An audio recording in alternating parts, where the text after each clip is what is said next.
đẹp trai thì mới có nhiều người yêu. Đẹp trai thì mới có nhiều người yêu. Là con gái phải xinh. Trời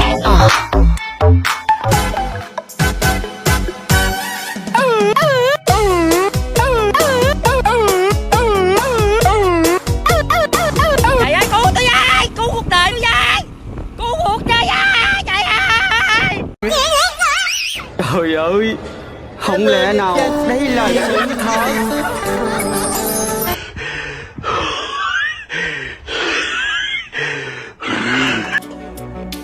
Để ngày mai ta đi chinh phục ước mơ chưa thành, kề vai nhau cho ta vươn xa qua bao tố trông gai vẫn chân vững đoạn đường dài ta miên man.